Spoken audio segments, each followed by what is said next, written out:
আসসালামু আলাইকুম। আমরা আসছি আমাদের আদর্শ ফার্মার মঞ্জু ভাইয়ের বাড়িতে। তো মঞ্জু ভাইয়ের বাড়িতে আসার পরে আপনার হচ্ছে মঞ্জু ভাই আমাদের সামনে হচ্ছে অনেকগুলা পণ্য নিয়ে বসছে। এই পণ্যগুলো আসলে কি কাজ করে এবং মঞ্জু ভাই কি জন্য এই পণ্যগুলা ব্যবহার করে আমরা এর বিস্তারিত হচ্ছে মঞ্জু ভাইয়ের কাছ থেকে শুনবো। মঞ্জু ভাই আসসালামু আলাইকুম। ওয়ালাইকুম সালাম রহমতুল্লাহ বরকাতুহু। কেমন আছেন আপনি? আলহামদুলিল্লাহ ভালো। আচ্ছা মঞ্জু ভাই আপনার কাছে আমার প্রশ্ন, আপনি যে এই যে সামনে নিয়ে বসছেন এগুলা কি এবং কি জন্য ব্যবহার করেন? এবং আপনার এগুলা একটা একটা করে উপকারিতাটা যদি হচ্ছে আপনি বলতেন। আপনি কি ভালো রেজাল্ট পাইছেন, কেন ব্যবহার করেন? এবং কৃষক ব্যবহার করলে উপকৃত হবে কিনা? সেই বিষয়টাতে আপনার কাছ থেকে একটু জানতে চাইবো। আচ্ছা ঠিক আছে, ইনশাল্লাহ। জি, আমি যখন ধানের বয়স 55 হইতে 60 দিন যখন ধানের বয়স হয়, তখন আমি এটা প্রতি বিঘা 100 মিলি করে ব্যবহার করি। সাথে এই ছোলো চফি এগুলাইও 200 গ্রাম করে প্রতি বিঘা পরিমাণ করে ব্যবহার করি। জি, পরবর্তী আবার 10 হইতে 12 দিনের মধ্যে আরেক ডোজ ব্যবহার করি এরকম। এর সাথে আবার কভার শট ব্যবহার করি বিঘা প্রতি এই 40 মিলি করে এনে 40 গ্রাম। 40 গ্রাম করে এনে ব্যবহার করি। তাইলে এই কারণ পোকা আর চলে আসার কোনো সম্ভাবনা নাই। ধান তো কারণ পোকার জন্য নিরাপদ থাকে। আর এই যে সিন্টিমা আর ষোলছবি এগুলা যখন ব্যবহার করি, ধান পুষ্ট শৈল শক্ত মজবুত, তাইলে ধান সেটা হওয়ার সম্ভাবনা নাই। ধান আদৌ আমি 2-5 বছর 10 বছর যাবত আমি এগুলা ব্যবহার করি। জি, তাহলে আমার ধান এই পর্যন্তও এই মারাই করার পরে আর কোনো ধরনের উড়াইতে হয় না। এর দূরের মধ্যে বাজারজাত করে ফেলাই। জি, তো আমি আশা করি কৃষক ভাইদের প্রতি ধানের বয়স যখন 55 হইতে 65 দিন অর্থাৎ 60 দিন বয়সের মধ্যে এক ডোজ সিন্টিমা ব্যবহার করা অতি জরুরি। জি। আবার দ্বিতীয় ডোজ 70 হইতে 75 দিনের মধ্যে দ্বিতীয় ডোজ। এর সাথে কভার শট অনিবার্য প্রয়োজন। যে কোনো কারণ একটা ডোজের সাথে হচ্ছে আপনার হপার শট মেরে দিবে। লাস্ট দৌড়ে লাস্টে লাস্টে ফার্স্টে না, লাস্টে যখন কভার শট দিয়ে দিবে, তাহলে ইনশাল্লাহ আর কারণ পোকা চলে আসবে না। আচ্ছা তাহলে আমাদের প্রতি বিঘা ভর্তি খরচা পড়বে প্রায় 130 টাকা। তাহলে যখন এগুলা না দিয়ে আমরা পরবর্তী 1 বিঘার প্রতি 300-370 টাকা পর্যন্ত আমাদের খরচা হয়।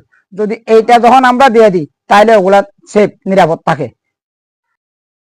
আচ্ছা মঞ্জু ভাই, বলেন। আমরা হচ্ছে আপনি যেটা বললেন এই সেন্টিমাটা হচ্ছে আপনি বললেন 55-60 দিন বয়সে। আমরা যদি কৃষকের সহজের জন্য বলি তাহলে হচ্ছে আপনার গুড়ি থুর অর্থাৎ কাইস্থুর যখন আসবে তখন প্রথমবার স্প্রে করবে, ঠিক 10 দিন পরে আবার সেন্টিমার সাথে আপনার হচ্ছে হপার শট ব্যবহার করবে, তাহলে আপনার হচ্ছে কাজ শেষ।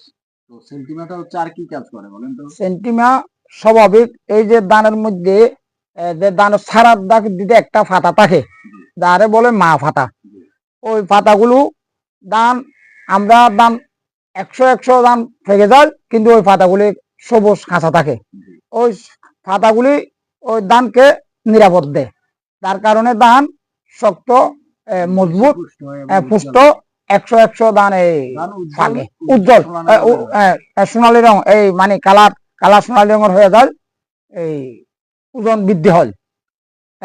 শীষ বেলাস যারা হয় গেঁড়ি বেয়ারাম, আমরা তো স্বাভাবিক গেঁড়ি বেয়ারাম হই, ওই গেঁড়ি বেয়ারাম মন হই। শীষ ব্লাস্ট বিশেষ করে শীষ আমি বেলাস যদি একটু বলি মঞ্জু ভাই, সেটা হচ্ছে আপনার বিধান 28 স্পেশালি যদি বলতে চাই, এছাড়া অন্যান্য ধানের মধ্যে হচ্ছে শীষ ব্লাস্টটা হয়। 250। আপনার ধানের হচ্ছে শীষটা এইভাবে বাঁকা হয়ে পড়ে যায়, এতে করে ধানগুলা ছিটা হয়ে যায়। সেন্টিমা 2 বার ব্যবহার নিশ্চিত করলে আপনার শীষ ব্লাস্ট আর হবে না। না, ইনশাল্লাহ হবে না। তাহলে আপনার হচ্ছে আপনি কি মনে করেন এই সেন্টিমা ব্যবহার করলে কৃষক উপকৃত হবে? ইনশাল্লাহ আমি উপকৃত হয়েছি। আমার পার্শ্ববর্তী কৃষক যারা আছে, অন্তজে এই এলাকার মধ্যে অন্তজে 100 জন পর্যন্ত কৃষককে আমি পরামর্শ দিয়ে থাকি। 100 জন মতো কৃষক এই পণ্য ব্যবহার করে লাভবান হয়েছে ইনশাল্লাহ। এরা সেন্টিমা কি ফলন বৃদ্ধি করে? ফলন স্বাভাবিক যেই বিঘার মধ্যে আমি সিন্টি ব্যবহার করি আর 1 বিঘার মধ্যে সিন্টি ব্যবহার করি নেই, 3 হইতে 5 মন পর্যন্ত স্বাভাবিক ধান থেকে যেখানে ব্যবহার করি নাই ওখানে 5 মন ধান কম হয়। তাহলে দেখেন 5 মন ধানের দাম 1 মন ধানের দাম 1,500 টাকা, 5 মন ধানের দাম কত টাকা আসে। তাহলে আপনি যদি 1000 করে ধরেন হ্যাঁ, 5000 টাকা, 5,000 টাকা 1200 টাকা করে ধরলে আপনার হচ্ছে মানে প্রায় 6000 টাকা। 6,000 টাকা। ঠিক আছে? তো হ্যাঁ, এরপরে এই যে আচ্ছা আমরা বুঝতে পারছি কৃষক ভাইরা হচ্ছে সেলটিমা এবং হপার শট চুলাচুলির যে কাজ সেগুলো হচ্ছে আমাদের মঞ্জু ভাই আমাদের সাথে আলোচনা করছেন, কারণ হুম, তিনি এগুলা ব্যবহার করেন এবং বিভিন্ন কৃষকদেরকে হচ্ছে সেগুলা পরামর্শ দেন। মঞ্জু ভাই এখানে হচ্ছে আরেকটা হচ্ছে আপনার বোতল দেখা যাচ্ছে, এটা হ্যাঁ, হচ্ছে চেন কিসের কাপ, জন্য ব্যবহার করেন? হ্যাঁ, এটা চেন বোতলটা কাপ, একটু উঠান তো হ্যাঁ, দেখি। চেন কাপ এগুলা ব্যবহার করি আমরা প্রথমতে ধান যখন কাস্তুর আসে তখন ইন্দুরে ইন্দুরে কাটে, জি। তাহলে এগুলা মারলে ইন্দুরে কাটবে না। এরপরের ধান যখন আবার রং ধরবে নেলানোর পরে তখন একটা লেদরা পোকা ওই মেওয়া চলে আসে, হ্যাঁ, গান্ধী পোকা এটা গান্ধী হচ্ছে। পোকা, গান্ধী পোকা চলে আসে। জি। তাইলে এগুলা মারলে তাহলে ইনশাল্লাহ ওই গান্ধী পোকা, এই গান্ধী লেদরা পোকা পোকা চলে যাবে, লেদারা পোক যেটা সেটাও যাবে এবং হচ্ছে আর আপনার ইঁদুর যেটা হচ্ছে ইঁদুরকে ইন্দুর সমস্যা আটবে করে। না। তাইলে এগুলা ব্যবহার করি আমরা ওই রকম উপকৃত হচ্ছি ইনশাল্লাহ। আচ্ছা মঞ্জু ভাই রাখেন, আপনার হচ্ছে আপনি যে আলোচনা করছেন আমি মনে করি যে যারা আপনার মতো আদর্শ কৃষক হয়েছে তাদের জন্য আপনার এই আলোচনাটা অনেক অনেক উপকার আসবে। তো মঞ্জু ভাই কৃষি বলেন। বিষয়ক এই তথ্যগুলা কৃষকদের মাঝে শেয়ার করার জন্য আপনাকে অত্যন্ত ধন্যবাদ। আসসালামু আলাইকুম। ওয়ালাইকুম সালাম।